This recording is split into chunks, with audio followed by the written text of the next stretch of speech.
el interior del hepatocito, del ácido hepático, y acá se va a conjugar por acción del ácido glucurónico, o sea, la bilirrubina al unísono con el ácido glucurónico que se realiza en el retículo endoplasmico liso por acción de una enzima que se llama la glucuroniltransferasa, y va a formar monoglucurónido de bilirrubina pigmento 1 y glucurónido de bilirrubina pigmento 2. Da la reacción de Van de Ver directa, que normalmente no se encuentra en las algas salvo trazas. Posteriormente va a ser transportada hacia la membrana y excretada. La siguiente. Al excretada, sobre todo el diglucuronilo de bilirrubina es polar, entonces no se absorbe en el intestino delgado, sino que pasa al intestino grueso, ahí por beta hidroxilasas y por acción bacteriana formó un conjunto de cuerpos incolores que se llaman urobilinógenos. Esto por oxidación va a formar estercobilina, que da el color de deposición. Pequeñas cantidades se reabsorben por la circulación enterohepática y se va a filtrar por el glomérulo, se reabsorbe por el túbulo y se elimina en la orina, que es el que va a dar el color de la orina, que se llama urobilina. La siguiente.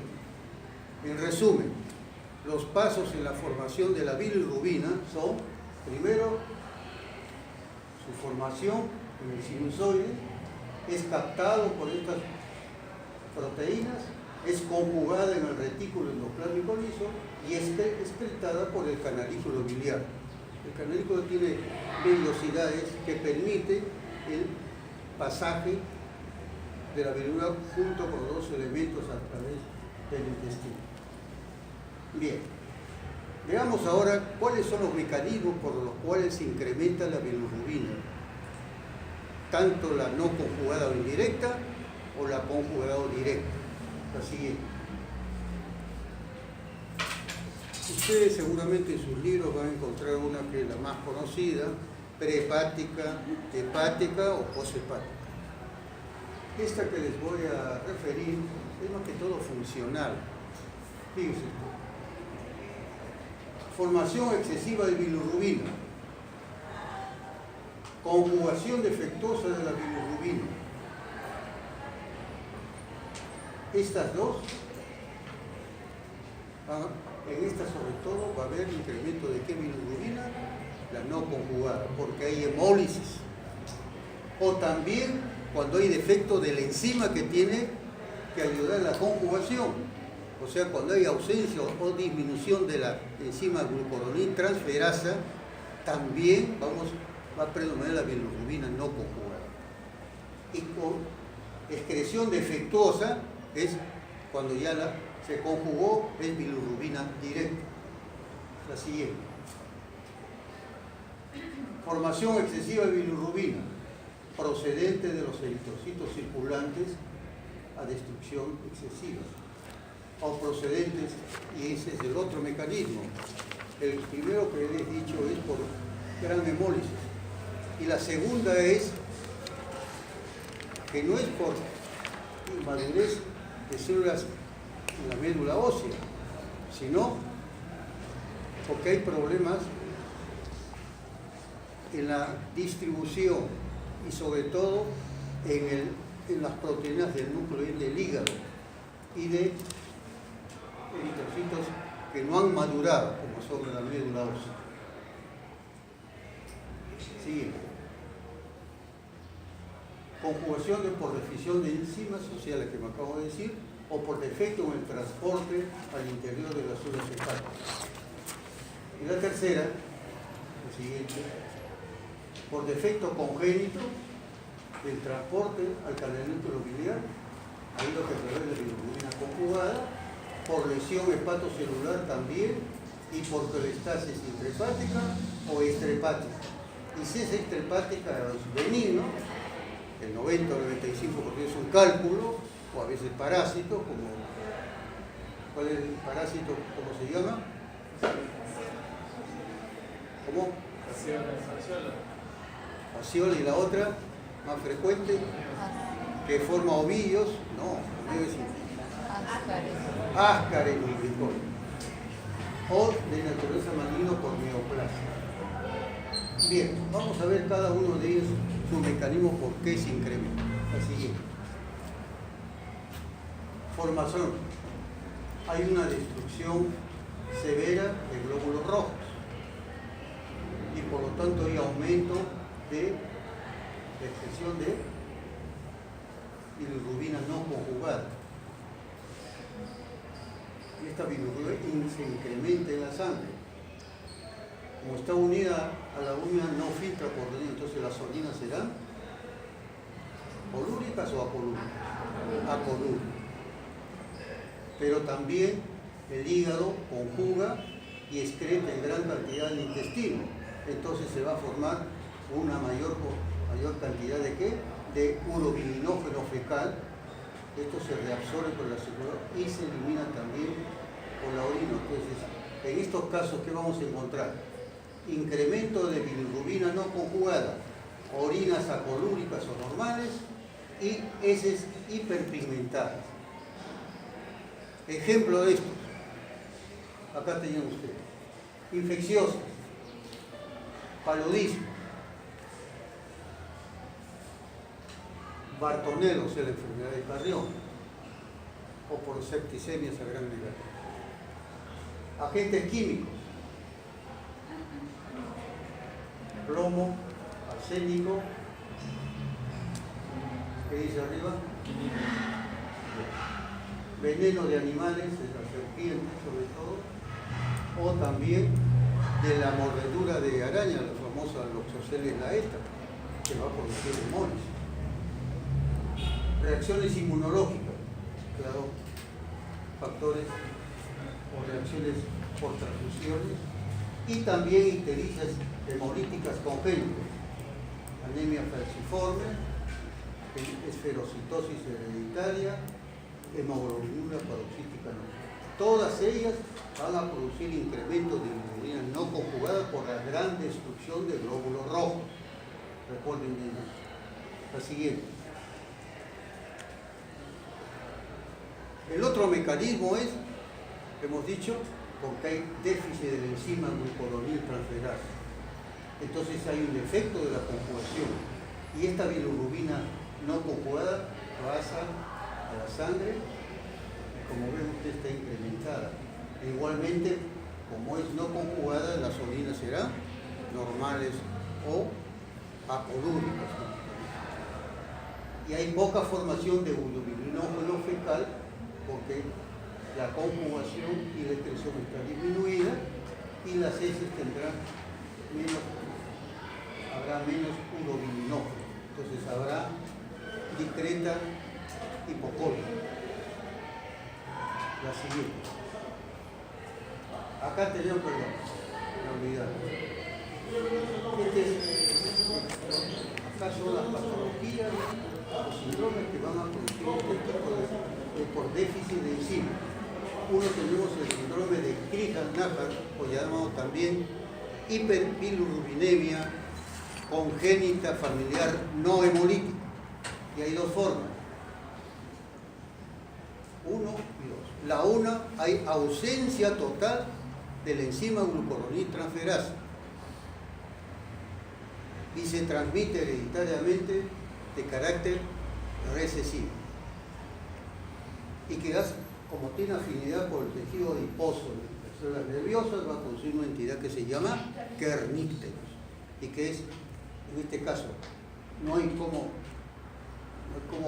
volver a que se active esa enzima y los recién nacidos tienen poco tiempo de... En el Crigler-Najjar 2, ahí sí se pueden utilizar sustancias farmacológicas que estimulan ¿a quién? Al retículo endoplásmico liso donde se realiza ¿qué? La conjugación. Este fármaco es el fenobarbital y también es transmitido también, es condición hereditaria y te mejora y pueden vivir todavía muchos años. El síndrome de Gilbert, que se ve en la gente joven, por eso se llama también ictericia juvenil, que se presenta en forma intermitente. Ahí hay también inhibición o déficit, sobre todo de la glucuroniltransferasa. ¿Y cuándo se presenta? Después de ejercicios muy intensos, después de una infección o de ingesta de alcohol. Pero no daña al hígado. O sea, puede vivir toda una vida y ya sabe que cada cierto tiempo, cuando pasa estos factores precipitantes, puede haber ictericia leve. Fármacos. Rifampicina, novobiocina, sustancia de contraste, es a base de yodo. ¿Y por qué produce? Porque cuando el sustrato o estos fármacos, cuando el sustrato de bilirrubina no coagulada compite con ellos. ¿Pero con quién? Con la proteína Z, que sabemos que junto con la Y o ligandina, que lo va a transportar hacia el interior de la célula. Entonces, no puede realizar la conjugación. Entonces, ¿qué bilirrubina va a ser incrementada? La no conjugada. Esto que es un síndrome poco frecuente, que se llama también hiperbilirrubinemia familiar, que es parcial y que se encuentra un esteroide que inhibe la glucuroniltransferasa.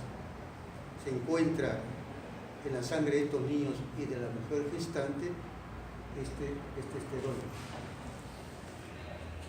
Seguimos. Ahora vamos a ver por qué mecanismo se incrementa la bilirrubina conjugada. En primer lugar, cuando hay lesión hepatocelular difusa, por ejemplo, una hepatitis aguda, viral o crónica, hepatitis tóxica, la cirrosis en su diversa forma, en el hepatocarcinoma. En todas ellas se va a producir incremento de bilirrubina conjugada. Su formación, esta bilirrubina no conjugada al llegar al hepatocito se conjuga, pero es una conjugación defectuosa porque el diglucuronido de bilirrubina o pigmento 2 está disminuido. Y no solamente eso, sino que la conjugación y además no puede excretarse hacia el canalículo biliar. Entonces su concentración va a aumentar en la sangre y las orinas ahí sí van a ser colúricas, porque se están quedando los pigmentos y sales biliares. Acá también hay poca formación de urobilinógeno fecal, habrá hipocolia, y como está dañado el hígado de absorción enterohepática, entonces este urobilinógeno que después va a formar urobilina está aumentada en la orina. Mecanismo, hay hipótesis. La que más se habla o se considera es que hay una polaridad, o sea, llega el hepatocito y en vez de seguir por el cardio, invierte y entonces pasa nuevamente a la sangre. O sea, no llega al canalículo biliar. La siguiente. Y el otro mecanismo cuando hay una colestasis extrahepática. Acá también, como ven, hay gran formación de bilirrubina conjugada, pero acá también hay aumento de la presión de los conductillos y entonces, en vez de pasar hacia el canalículo biliar, sufre una desviación al espacio linfático y aumenta pues esta bilirrubina en la sangre. Como consecuencia también habrá coluria. Si la obstrucción es parcial, como sucede por ejemplo en un cálculo, entonces va a haber poca formación de urobilinógeno fecal urinario. Entonces las heces serán hipocólicas. La siguiente. Acá tenemos el en la litiasis biliar, los parásitos como el after y la fasciola hepática, cuando hay estenosis de la vía principal, constitutiva después de problemas en el polédoco, tumores benignos como sucede, por ejemplo, en los alemanes. La siguiente. Y cuando es total, cuando el problema está una vez en la ampolla de Bates, y esto es producido por, como ven acá, por las llamadas neoplasias periampulares. Acá hay una colia total, porque no se forma un luminoso y la volumina está muy la coluria es muy intensa.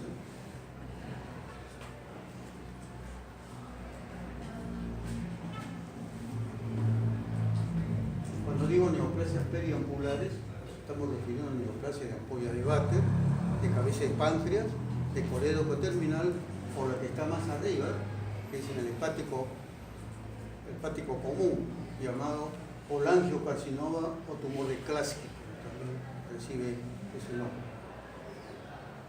Seguimos. Y el otro mecanismo es por colestasis intrahepática. Acá hay obstrucción, o no se puede excretar hacia el caníbal, no porque hay una obstrucción, sino por problemas de carácter, sobre todo por sustancias que impiden pues que esta bilirrubina conjugada pueda excretarse. Vean ustedes, acá tenemos un canalículo biliar, se llena y entonces la secreción biliar produce la dilatación de su luz, se contrae y este es un flujo canicular normal. Cuando se da algunas sustancias, por ejemplo, progestágenos como la androgenolona, ¿qué va a pasar? Acá es un canalículo normal, se llena, pero se produce una despolimerización y como consecuencia pierde su tono, eso ya no se puede dilatar. Sigue secretándose y ya se produce ya no solamente hay pérdida del tono, sino que la distensión es mayor, entonces ya no hay contracción. Y eso va a producir lo que llamamos una colestasis canalicular o iliocanalicular de tipo paralítico. Y como no puede excretarse, aumenta su concentración en la sangre, habrá coluria, y hay poca formación de hidrógeno fecal, y entonces las heces serán hipocólicas o acólicas. O sea, se comporta pero sin haber obstrucción, igual que la colestasis extrahepática. La siguiente. Entonces, cuando hablamos de colestasis, morfológicamente es por una acumulación de bilis en los hepatocitos y conductos biliares. Clínicamente, retención en la sangre de las sustancias que normalmente se excretan por la vida. Y funcionalmente, porque hay disminución del flujo biliar canal.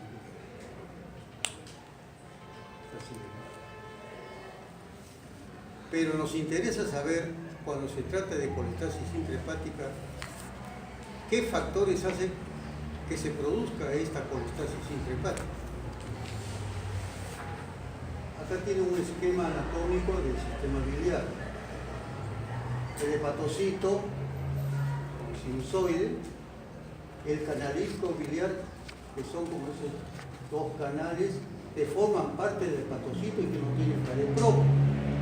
Este canalículo va a desembocar en los conductillos biliares, que forman parte de la tríada portal.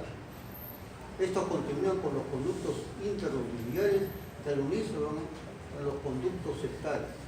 Seguimos descendiendo y va a llegar al hígado, entonces a ver lo que llamamos el hepático principal, derecho e izquierdo, sigue descendiendo y ya va a formarse el hepático común y el coloides, o sea, la biliar extra. Entonces vamos a ver qué patologías pueden alterar esto que acabamos de referir. Canalículo biliar. Se da o se prescribe anabólicos, andrógenos como la metiltestosterona, o progestágeno como la norepinefrina, y que actúa directamente, o sea, es tóxico directo en el canalículo biliar. Y como consecuencia de eso va a producirse incremento de la bilirrubina tipo conjugada. También este canalículo biliar también se puede alterar en el tercer trimestre del embarazo por sustancias estrógenas, por los que han estado tomando anticonceptivos orales, pero que mejora una vez que termina su embarazo. El problema puede ser a nivel de los conductos biliares. En este caso no es por lesión hepática directa o tóxica, sino por hipersensibilidad. Y eso se demuestra cuando uno toma o indica medicamentos, por ejemplo la rifampicina, la isoniazida, la tetraciclina, los macrólidos o sedantes, que se emplean mucho en los enfermos psiquiátricos, por ejemplo la cloropromacina, todos, y hay una lista inmensa, todos actúan por hipersensibilidad. El problema puede ser en los conductos interlobuliares y septales. El mejor ejemplo es la llamada cirrosis biliar primaria, que es casi 90 o 95 de mujeres, cuyo síntoma y signo a la vez es prurito. Y cuando examinamos a la paciente, hay un aumento de ¿qué? Del metabolismo de los lípidos, sobre todo de los fosfolípidos. Entonces eso va en las zonas subcutáneas, en las zonas de roce, unas placas nacaradas, blanquecinas, que se llaman xantomas. Y cuando es en los párpados se llama xantelar. Y entonces lo que se produce inicialmente histopatológica es inflamación, después hay formación de granulomas y al final llega a la cirrosis biliar primaria. Y la otra es en los conductos septales y principales. Hay una que se llama la colangitis esclerosante y que puede ser primaria o secundaria. En aquellas patologías de las vías biliares, cuando hay inflamaciones repetidas, se va a producir estrecheces y dilataciones, y eso va a producir ictericia. Y el último es el tumor en la vía principal, que se llama el colangiocarcinoma tumor de plasma. Entonces, ahí tienen una idea de qué patologías pueden alterar todos estos pasos de lo que hemos señalado de la vía biliar, tanto intrahepática fundamentalmente o extrahepática. Bien, y hemos hecho un repaso de la fisiología, de la fisiopatología, y ahora vamos a entrar a lo que llamamos el enfoque desde el punto de vista clínico del paciente interno. Les he traído esto porque es poco frecuente, porque es congénito, en la cual hay defecto en el transporte de la bilirrubina al interior, o su excreción. Es el síndrome de Dubin y Johnson, así se llama en su reporte, y que también se transmite en forma hereditaria y que tiene como característica que aumenta la bilirrubina conjugada. Ustedes ven acá, hay coluria y hay hipocoria. Y también desencadenado por ejemplo un paciente que hace ayunos prolongados, que tienen infección. ¿Y cómo se hace el diagnóstico de este síndrome de Dubin-Johnson? Mediante una biopsia hepática. Al hacer la biopsia usted va a salir un tejido negruzco porque hay gran cantidad de melanina, el pigmento melanina. Bien, ahora sí, y el otro es el rotor, que es una variedad de esto para, como se dice, que se puede enfrentar, pues, diría de 1000 casos que van a haber uno de estos. Pero lo primero que tiene que hacer es considerar lo que hemos hablado, de lo más frecuente. El médico nunca debe pensar de inicio en lo menos frecuente, sino en lo más frecuente. Continuamos. Bien. Cuando usted ve a un paciente que tiene los ojos amarillos, dice, este tiene ictericia, pero no siempre es así. es la llamada falsa ictericia. ¿Cuándo se produce eso? Cuando hay ingesta exagerada de carotenos. Zanahoria, papaya.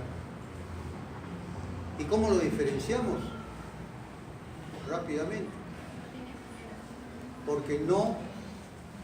Porque se pigmenta la piel, sobre todo en la palma de las manos, pero las escleras no. Recuerden bien eso. La palidez marcada. Ahora en la mañana he visto un paciente que tiene 4 gramos de hemoglobina y uno lo ve entre está amarillo, dice. O sea, puede confundir en esos casos. La ingesta de fármacos como atebrina, que se emplea en la artritis reumatoidea, se emplea en el paludismo, y cuando hay problemas oculares de la mácula o de la retina y se inyecta una sustancia de contraste y que pigmenta en la parte de la retina, pero desaparece. Eso es una fase. Uno tiene que preguntar si le hicieron un examen oftalmológico y le inyectaron una sustancia de contraste. También hay falsa coluria, la rifampicina, que se emplea en la tuberculosis, la fenazopiridina, que es un antiinflamatorio vesical, sobre todo cuando hay cistitis de las vías urinarias, y el complejo B, que también da ese color amarillo. ¿Y cómo confirmamos que no hay coluria? ¿Qué hacen ustedes? ¿Qué hacen con la orina? ¿Se lo toman?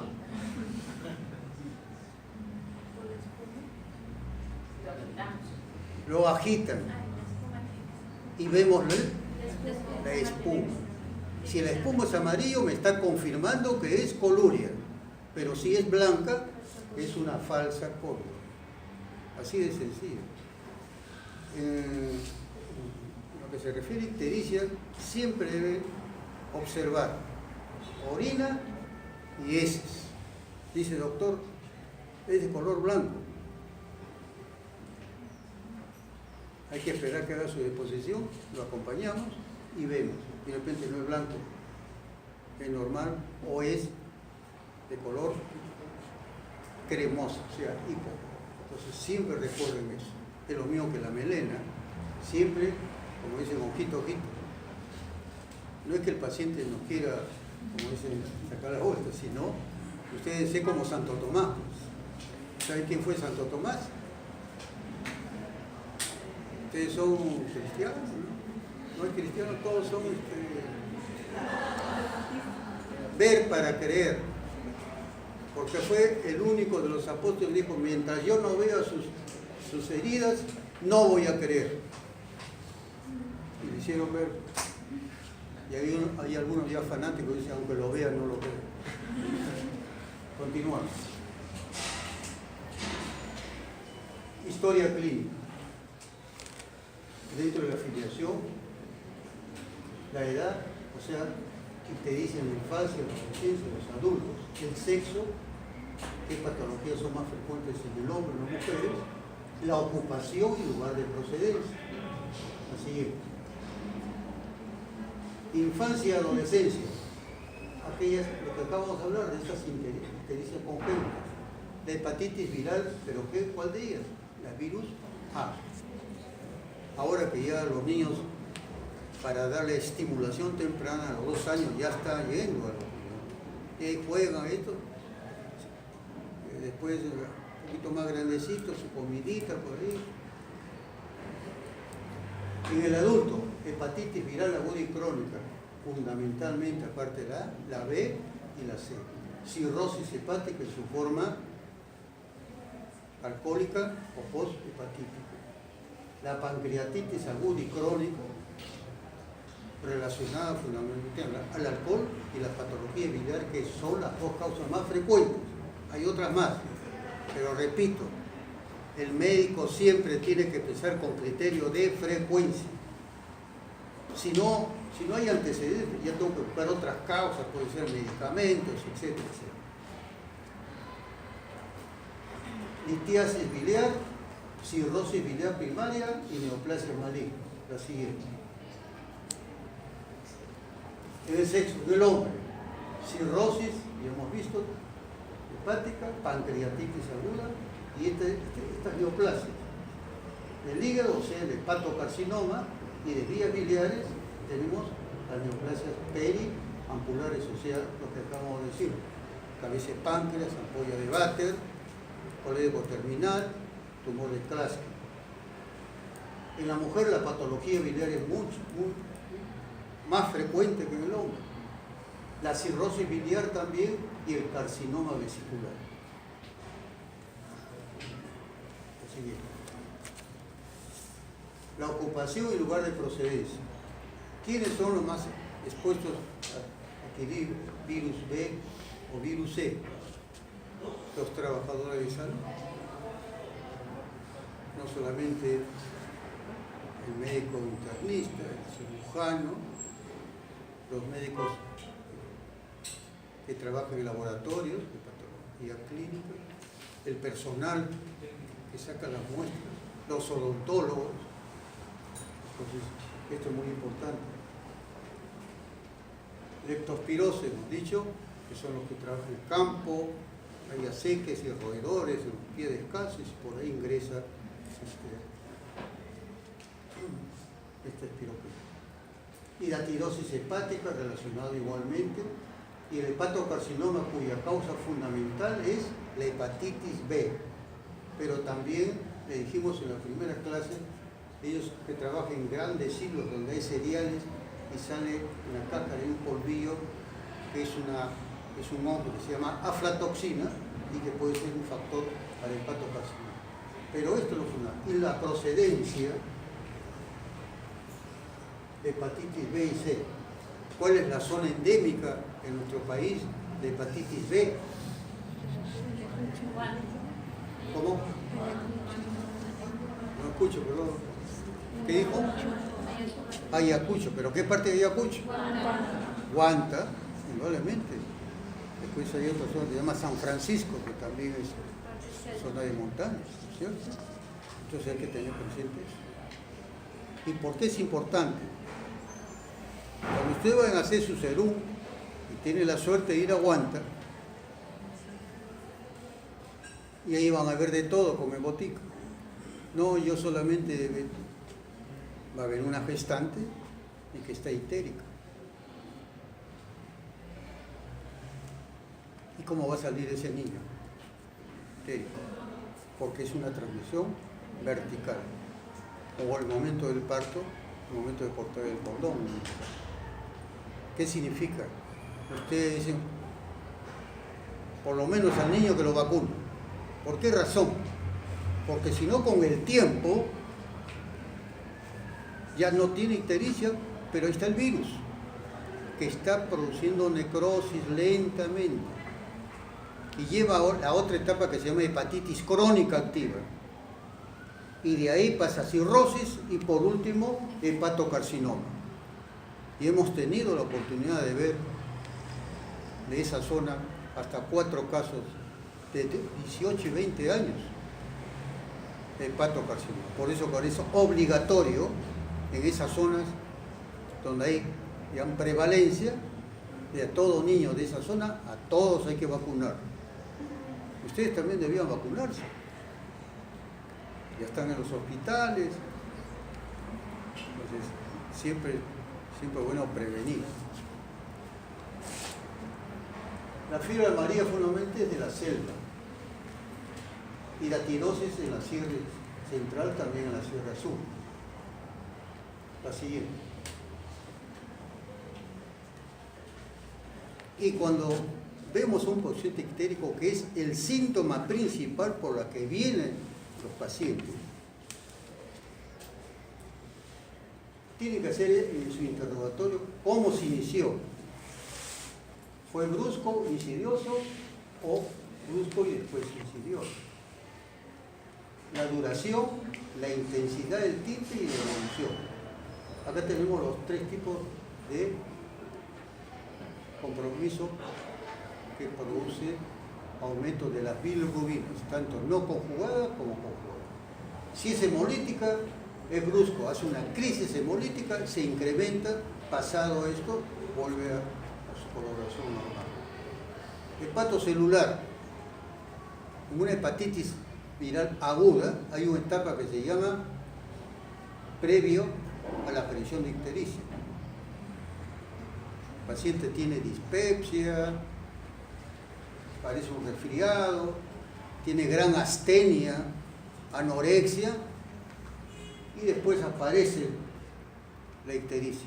Y previamente también tiene que coluria. Recuerden, para que le objetive ictericia en las escleras se requiere más de 2.5 miligramos. Pero el paciente puede tener 1.50. ¿Y qué pasa? Exactamente. Y ese es otro dato importante. La coluria precede la ictericia. Y cuando mejora, lo primero que desaparece es la coluria y después la ictericia.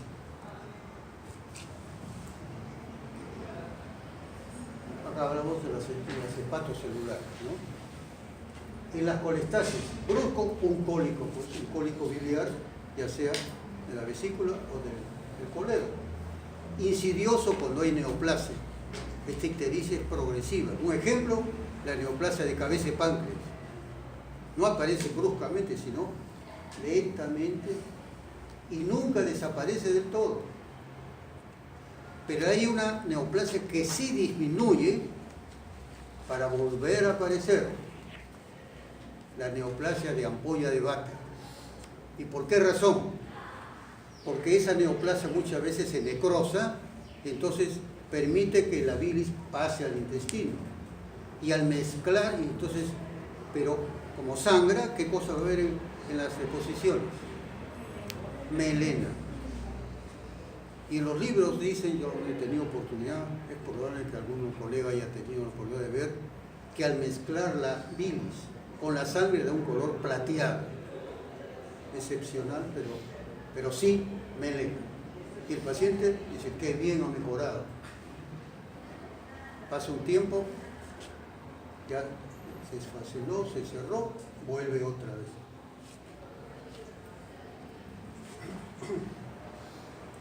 La duración a veces breve, la hemolítica, es moderada, puede ser meses, pero la colestásica es más prolongada. Sé que puede llevar, la más agresiva de todas es de cabeza y páncreas. El paciente que tiene diagnóstico, desgraciadamente, su tiempo de vida es entre 1 año, año y medio, 2, no más. Pero ahí está, con la prolongada intensidad. La intensidad es leve, y por eso el tinte es llamado flavínico, como lo saben, muy discreto. Moderado, de intensidad, por ejemplo, flavínico se llama, el otro se llama rubínico, pero el que siempre vamos a observar es en las colestasis. Severo, verdínico, efectivamente. Y si hay una colestasis severa, puede ser hasta melar. Y la piel inclusive se vuelve, ya no solamente arenosa, sino de color oscuro. La evolución es intermitente solamente en las crisis, el hepatocelular es continuo, y acá es intermitente en algunos casos, o puede ser continuo. La siguiente. Síntomas asociados secundarios que acompañan al síntoma principal, que es la ictericia. Coluria. ¿En la hemolítica hay coluria o no? No hay, ya hemos dicho, porque no filtra por el hepatocelular sí, y sobre todo en las colestasis.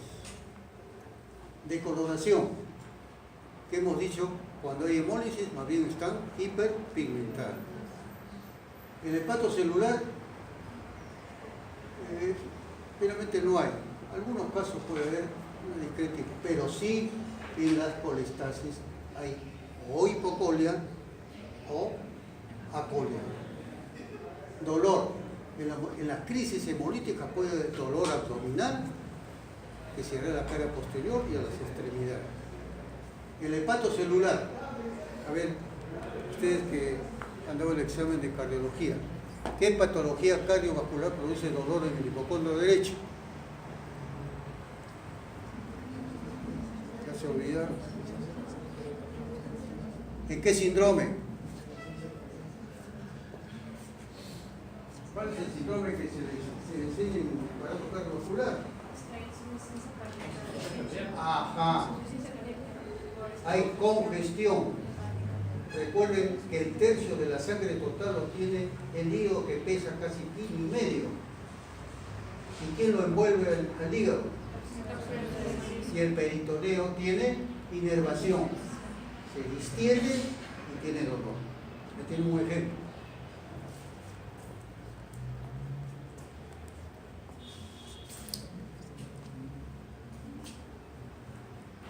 ¿Qué otra patología produce dolor?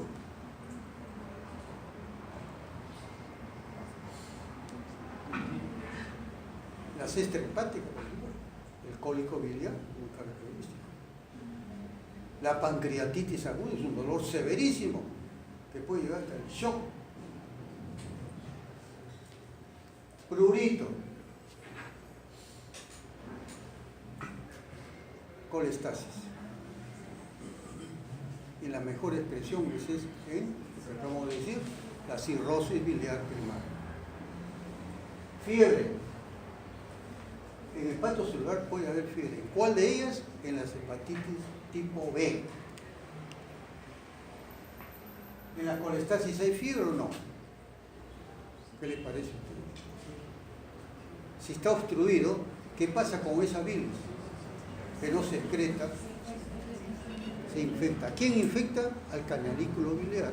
Eso se llama colangitis. Exactamente. Náusea, vómito, fiebre, escalofríos. Y si no lo tratamos en el momento adecuado, oportuno, eso va hacia el hígado. ¿Y qué va a formar en el hígado? Absceso. Absceso piógeno. Porque hay otro absceso que es el absceso amebiano. Así es. Se pregunta por antecedentes y factores etiológicos, por ejemplo, en la ictericia hepatocelular. Si hay otros miembros de la familia o donde trabajan con estados itéricos. Los que trabajan en el campo, contacto con tóxicos industriales y agrícolas. Transfusiones que ya hemos visto. Ahora felizmente hay mucho cuidado en eso. Ahora aplicaron sueros o vacunas. Las intervenciones dentales. La ingesta de alimentos contaminados, sobre todo en hepatitis, virus A. Oral, fecal. No hay transmisión sexual, hepatitis B. Los que se inyectan endovenosamente, drogadictos. El alcohólico, que se va a producir como antecedente, ingesta de alcohol, ¿a qué me lleva? A lesiones agudas de la mucosa gástrica y también a pancreatitis y a cirrosis. Hígado graso, hepatitis alcohólica, cirrosis. Ingesta de fármacos que hemos visto que pueden llevar a, una hepatitis tóxica. La siguiente. Cuando hay ictericia por obstrucción, antecedentes familiares. Dice, sí, mi mamá, mi abuelita, mi tía, sufre de cálculo. En la obesidad, en la diabetes mellitus, es muy frecuente la patología biliar. En los que tienen hipercolesterolemia familiar o también adquirida cuando tienen cifras elevadísimas, que lleva un colesterol de 400, 500, triglicéridos de 700. En ellos es frecuente la formación de cálculo. Si nos dice que tiene antecedente de dispepsia a la grasa y ha tenido crisis dolorosa, tengo que pensar que es por obstrucción por la presencia de un cálculo. En las ictericias hemolíticas infrecuentes, felizmente, contacto con agentes químicos, físicos, venenos vegetales y animales. Produce hemólise. Transfusiones sanguíneas inmediatas, incompatibilidad sanguínea. Y los estigmas, o sea, cuando uno lo examina, sobre todo vamos a encontrar cráneo en torre, polidactilia, lesiones ulcerosas, y también cuando hay enfermedades autoinmunes. Continúa. Pero también la ictericia se presenta no solamente porque hay lesión hepática o colestásico, sino enfermedades de otros órganos y sistemas, pero que tienen repercusión en el hígado. En el aparato respiratorio, la neumonía basal puede llevar ictericia, hipoxia. El infarto pulmonar, ¿por qué razón? Que sangre, esa sangre va a llevar a producir bilirrubina. La metástasis del cáncer pulmonar, la primera es el hígado. En las enfermedades crónicas obstructivas, por esa insuficiencia del lado derecho de la válvula tricuspidia, que puede llevar a en el aparato cardiovascular, insuficiencia cardíaca derecha, pericarditis obstructiva crónica y las valvulopatías tricuspídeas. En el aparato respiratorio, todos estos parásitos que llevan ictericia,